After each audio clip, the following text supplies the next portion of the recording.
Hello, everybody, and welcome to yet another episode of Pop vs. Culture. I'm Zach Pugh, your host, joined by my special guest today, Matthew Hale, one of our professors here at Austin P. Matt, how are you doing today? Doing good. Good. Happy. Well, our contestants today for the battle is going to be the wonderful Venom, who you're representing, and a Spawn, who we've got a couple of anti-heroes right now kind of coming against each other. Of course, Matt, I'd love for you to give them a little bit of background about yourself and kind of what you do here at the university and all that. Yeah, I tend to teach sort of the critical media studies class, new faculty, assistant professor. My background is studying fandom, pop culture, media reception, the ways in which people interact with texts, movies, books, comics, all that sort of stuff.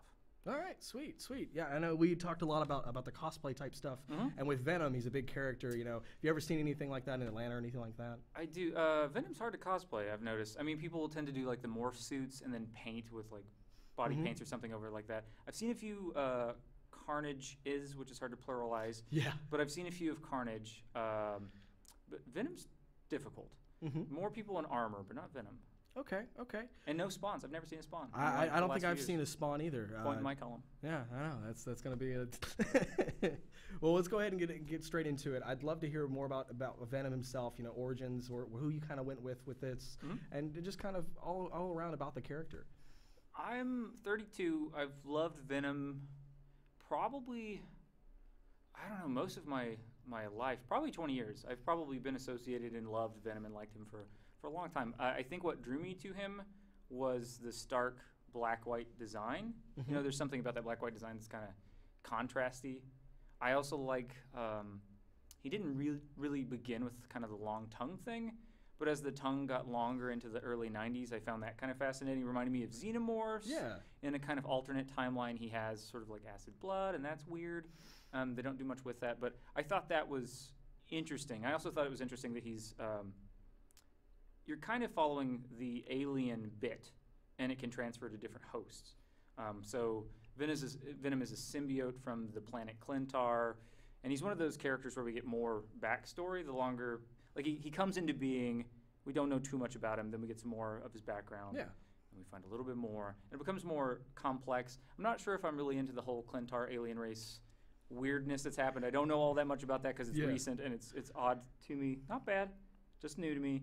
But it's a symbiote, so it has a symbiotic relationship with a host, and it always has to have a host. And the host has changed many, many times. It didn't begin with Peter Parker. I think actually Deadpool had it on, like in a later comic book, it showed that Deadpool had him for a while, which was funny. But Peter Parker, he's been on Eddie Brock, which is the most notable and the person I'll be focusing on. Matt Gargan, which is Scorpion, Flash Thompson, which became Agent Venom. Carol Danvers, Miss Marvel, which I did not know until preparing for this, which was interesting. I didn't know that either. A large number of the Guardians of the Galaxy. So he was Groot, which was terrifying. He was Drax, which was also terrifying but tattooed. And then he was Rocket Raccoon, which was terrifying and / cute. And cute but adorable. Right, and each one of those people are like a fleshy vessel, which is a gross pairing of words, that he would attach to, and then he kind of took on their kind of properties of each character.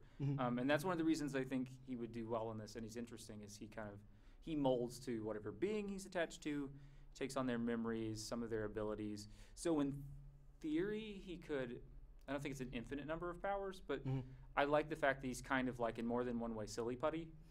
You know, he's amorphous, looks like silly putty, but that you bought at Hot Topic because he's dark. And then whatever he attaches to, he can pick up things from that, and it sticks with him. So I think that's interesting. As far as theoretically, he reminds me of the word palimpsest, which is kind of neat. The idea of palimpsest, these texts that bleed through past texts. It's one of my favorite words in the English language. But yeah, he's just an interesting kind of vessel or attachment to vessels. Okay, that's why I got into him. I mean, I remember him back in the I think it was the mid-'90s cartoons, like 94, I think is when it actually originally started with Peter Parker and all that.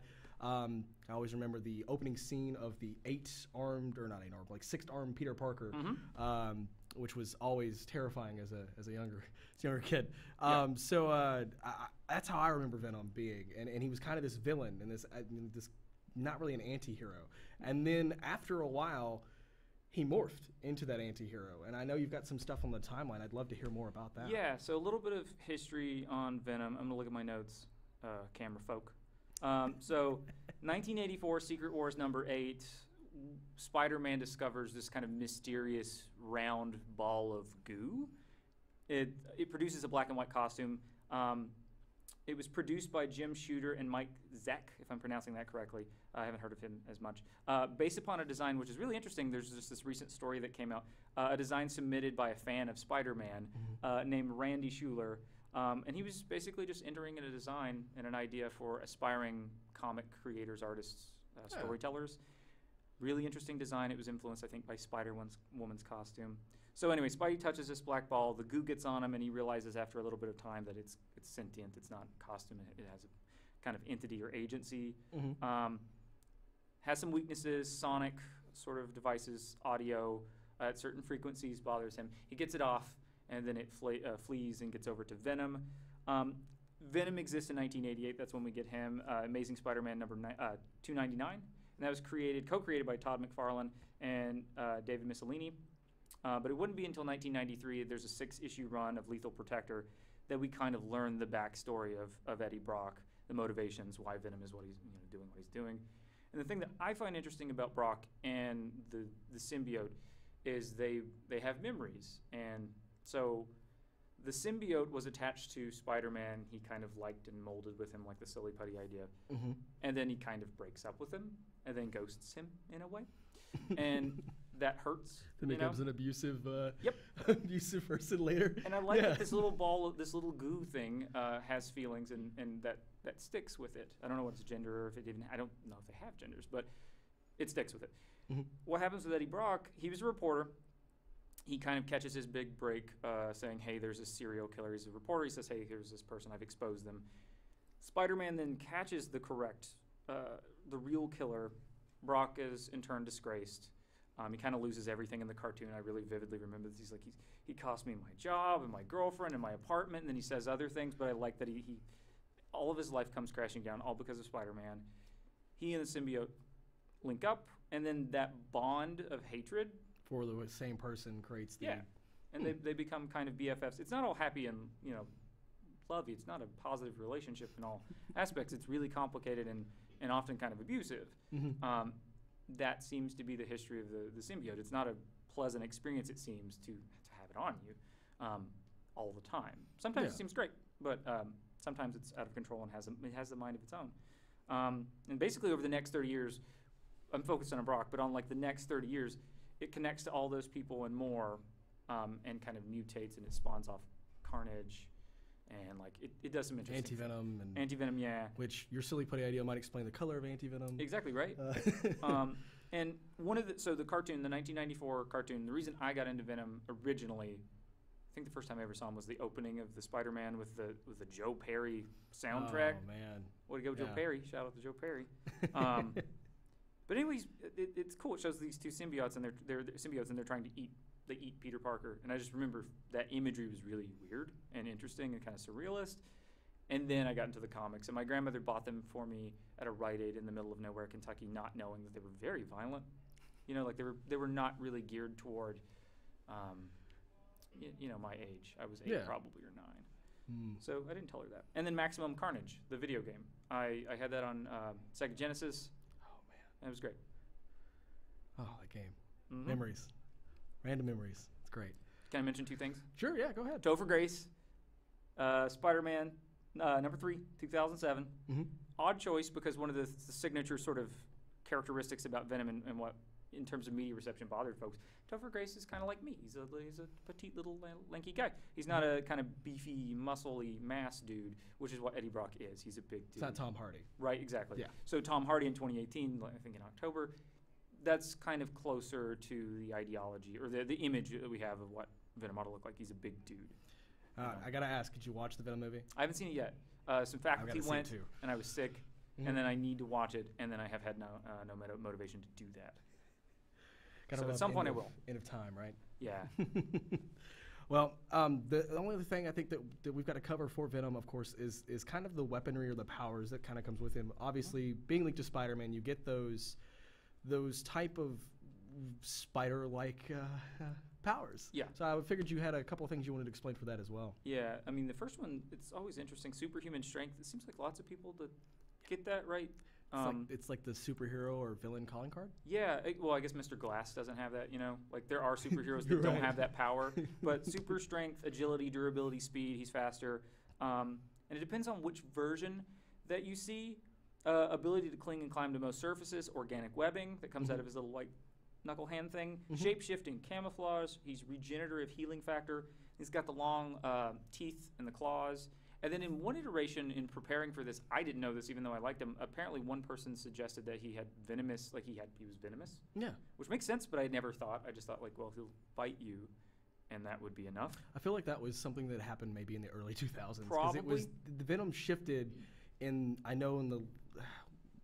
doing some research myself as well, around the later 90s, he went from kind of being that villain-esque type character. The early 2000s are maybe he could be an anti-hero. Yeah, right. And so yeah, that was probably the Venom's dark days. It's kind of like the Spider-Verse thing. It doesn't exist. There's not a Venom. There's a bunch of iterations of Venom. Yes. It depends on which medium you're looking at. He's kind of different in the Lego video game than he is because of the audience for that. Yeah. Than he is for Spider-Man 2099. He's a very much more graphic. But he does have some weaknesses. Sonic devices, the audio could pose a negative threat, and also flames. But that's always seems kind of amorphous, just like he's amorphous. I'm not exactly sure how flames, other than if he's on fire, that seems rough for him. So I think that's loud, rough for flamey anybody. things. Yeah, exactly. Loud, flamey things are not good for Venom. So other than that, he seems pretty tough, and he can also adapt since he's gooey bits. Oh, we got to talk about the contender for Venom. Venom. Sorry, words. Albert Francis, or Al Simmons, a Marine, a CIA agent, going on a few missions, starting to kind of have this issue with what CIA is doing. So he starts kind of having a morality issue with everything. Well, his partner in crime and the person that's been, doing all of these bad missions and stuff, decides that, well, we're just going to not let you be a part of this anymore. And so he is sent to the lovely underworld for killing great innocents, and is met with this, and I'm going to butcher the name. I've tried this all day and the entire time of research, but Malaboga or Malbolga, something right. Feels right, right? Sorry for anyone that's going to be name sticklers. Meets with Simmons and says, "Hey, I'll let you live on if you lead my army, and that way you can be with your wife." Because Simmons wanted to be with his wife. Well, 5 years have passed when Simmons finally agrees to this deal and goes back into the present time, and he's been tricked. His wife is married, they have a kid, so he is heartbroken, and thus is born with Spawn. Spawn is this type of character. The timeline for him in May of 1992, Spawn 1 was released. They've kind of been an independent type thing for a long time from what I gathered from all the information I found. The movies didn't happen until 1997, so a very short frame from comic to movies. He instantly caught fire for being this anti-hero. And just the appeal of that character was something that they did. Of course, video games, stuff like that. They had a television show on Showtime, I believe. Or no, sorry, my bad. HBO. It lasted a year as well. So it was 1998 to 1999. And even the most recent thing that I found out was Jamie Foxx is going to be the newest iteration of Spawn. He's finally getting a reboot from all the anti-hero stuff coming out. Former Electro turned. Yeah, former Spawn. Electro turned Spawn. So it kind of has a little bit of an interesting linkage. Spawn started out as this guy trying to just fight average criminals. He could morph into chains. He could have these spikes come off of him. But the main thing he liked doing was having guns. And Spawn feeds off of that necroplasmic energy that apparently is succeeded in all humanity's evil. Makes sense. For some reason. It makes sense. I guess we all admit necroplasmic energy. And what I thought was crazy, and it's kind of going into the weapons a little bit, superhuman strength, which, ironic. Speed, agility, endurance. I found out he's technically immortal because anytime he dies, he's just sent straight to the underworld. Yeah, and he's like, oh, hey. He's like a video go game back up character. there. Yeah, you respawn again. The other thing that got me was he's able to heal himself using that necroplasmic energy. So as long as he's not depleted of energy of evil, he can heal himself. So if humans are garbage, he still. Yeah, he's right. still good. Yeah, I guess just don't be evil around this guy. Any sense of evil thing, and he's like powerful. Okay. It's like Ghost Rider on crack. Mhm. The thing that got me was the suit's name was Letha of the Seventh House K, which it's kind of a mouthful. Yeah. The suit has its own personality. What's the acronym for the SLHOK or something? LOT7HK. Yeah, I'd have to do that. So SK, I don't know. It's weird. Its limits are its imagination. So it's like Green Lantern just added to this all of a sudden. The imagination for that is it can create weapons. The cape itself is able to move on its own, like Doctor Strange. Yeah. It was almost like they just took a bunch of characters like, hey, this stuff seemed to work, and let's put it here. And that's pretty much what he did. The interesting thing that I found too, and I'm trying to go through my notes here, so forgive me.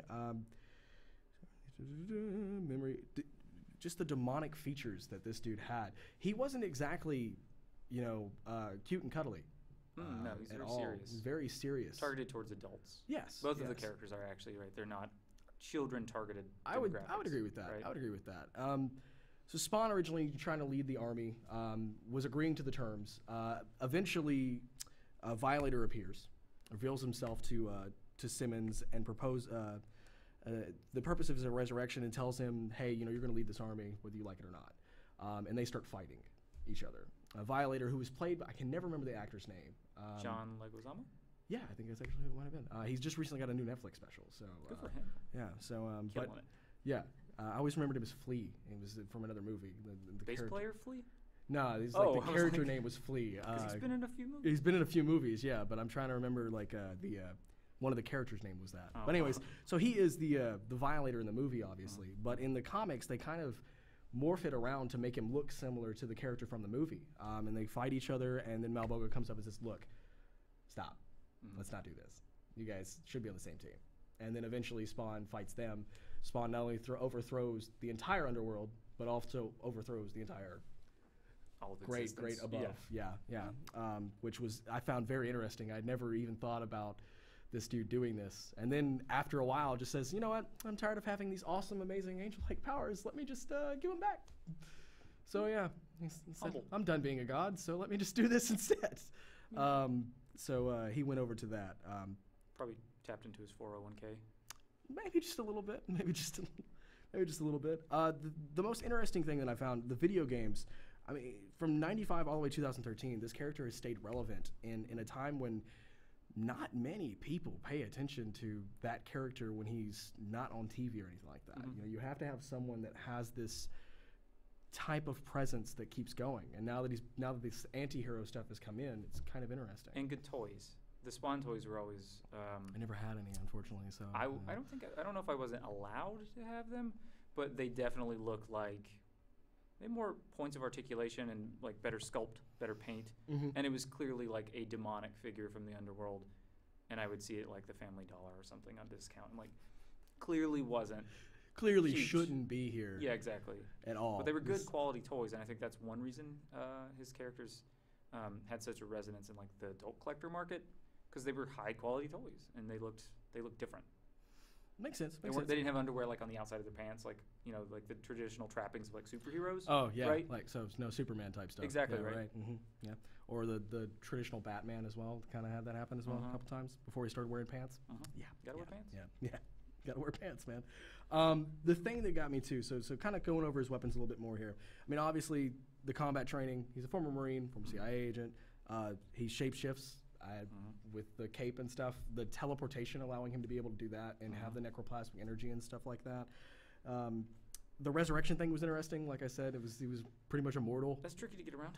Yeah. The other thing that got me was elemental stuff. He can like control fire. I mean, that's great for demonic power type thing. So he's gonna. It makes sense. Yeah. Makes sense to it, but he doesn't usually utilize that. The biggest thing that Spawn liked to use was guns. No matter what the scenario, apparently there was a gun for it. You do what you love. Apparently, you use what you're capable of. So, with that being said, I gotta shift over a little bit. These two characters obviously just meeting straight on the street. How does this turn out exactly? What do you think? We're assuming they're not just like saying hi. Oh no, they're not saying hi. Okay. They might say hi before they attack each other, but Okay. they're not Is doing there a they're not doing introductions and shaking Is there hands. a motivation? Obviously. I'm thinking motivations. Is there a motivation for them getting in fights other than they're like you're also Both two creepy looking dudes an wondering what's anti-hero, going on. Yeah, exactly. get out of It's my space? get out of my area. I don't know who you are type thing. More of an attacking without knowing what's going on. I'm not trying to undersell my thing, but the fact that he can't die is probably difficult to get around. I remember researching that about him, and I was like, oh well. I would say this is That's a rough one. Spawn's weaknesses, because you had mentioned this. You mentioned this for Venom, so I probably should add this: holy weapons, which I don't think Venom's necessarily getting a hand on anything like that. Is he an atheist? Might be an atheist. He might be. I don't know. I don't know. He reads the Swoley Bible. That's a joke from YouTube. It's a joke from YouTube. Can't remember who it is. Man. No. Spawn himself. The other weaknesses is his temper. He doesn't necessarily know when to not stop fighting. Okay. And maybe back off. So I feel like that's going to be something that Venom would use as something against him. I don't know if Eddie would, because Eddie doesn't seem super he's not a smarts kind of guy. Yeah. He's a lift weights, heavy things go back up and down.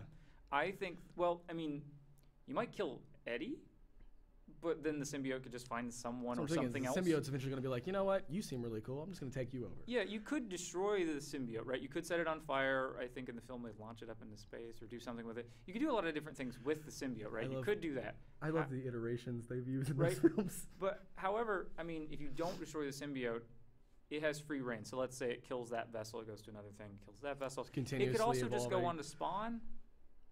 You know? Word. Yeah. There's nothing within canon that I know about that it couldn't bond with him.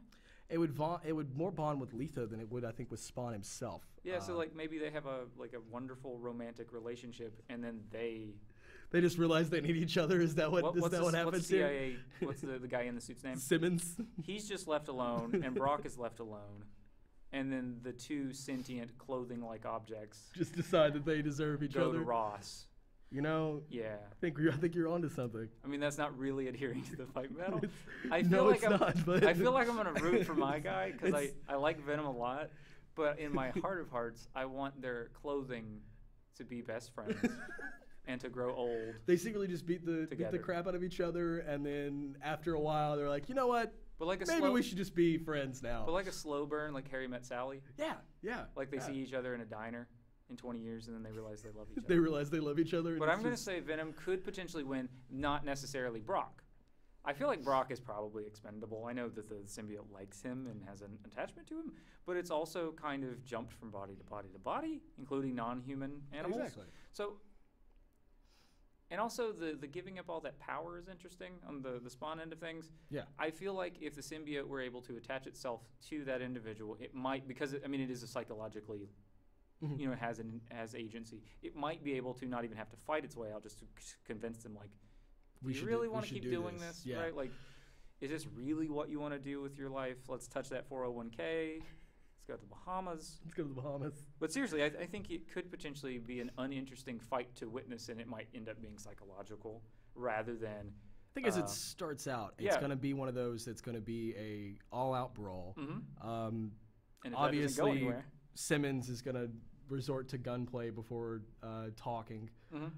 Which Venom is, like, being shot with projectiles doesn't seem to. Yeah, it seems like he blocks them usually. Because in the comics, you see gunfire and stuff, and just like smacks and it just falls. And then they pop out as bullets are wont to do. I feel like it was like a Mask-esque type thing. You know, yeah. Jim Carrey's character in there is just he has a lot more catches all of them and just drops. Yeah.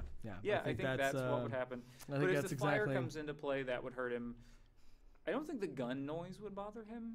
But like if you shot a bazooka or something, I'm assuming the loud noise and it's the heat. It's a little resonating, yeah. Right? Yeah. Good word choice. Yeah. I don't know. I still think my boy would win out. I think he would winning by emotional appeal. I think so. I think he would use like logos, ethos, pathos. Yeah. And he would be like, "Look, man, suit person whose name I can't reproduce. We've been fighting for a while, but I feel like this is how it should end." I think the thing is, and something you'd mentioned too about giving up the powers, and I thought it was really strange. What happened in that was Spawn had overthrown the underworld, and overthrown the great old above, and decided that he wanted to rule for a little while and reshape Earth in his ideals and make sure that none of the evil was bad. Then after a while, he's like, okay, someone else take the mantle. He just that's what happens. He just gives it away like it's just nothing. Like, I don't know, man. I think Venom, if had that chance, Venom would be like, I don't hey, think he all would this power. Yeah, I think the symbiote would want to keep whatever element of power that it has. At least according to the film, which I haven't watched but I've read reviews about. It seems like he was a loser, at least in the film canon, which might be the new canon depending upon how much money it made, which it seems the commercial does make Eddie Brock kind of look like a kind of a punk. Yeah, so he's kind of a loser, the symbiote's kind of a loser, and then I think that feeling like a loser, like feeling like you're out of place, once you got that amount of power, you might hold on to it. Yeah. So I feel like if it took over and it won, it would hold on and be the reigning champion. Well, the biggest thing is that we don't get to decide ourselves who wins this fight. The people that get to decide that are you guys watching, the fans. The polls will open up as soon as the episode is over, obviously, and pretty much the only thing I have left is, you have anything else you want to add to try to fight? You going with the vote of Venom here? Vote for Venom. Vote for Venom? Yeah. I've got to say Spawn, with the ability not to have damage per se take him out. I think I agree with your thing. Eventually they're going to, you know what, maybe we should work together about this type feel, because Venom doesn't get his hands on holy weapons. But of course the fans decide who that is. So with that, without further ado, man, I got to say thank you so much for coming out here and talking to me and just taking time out of your day. I know you had classes and stuff, so I appreciate it. And with that said, guys, you decide who wins. We'll see you next time on Pop vs. Culture.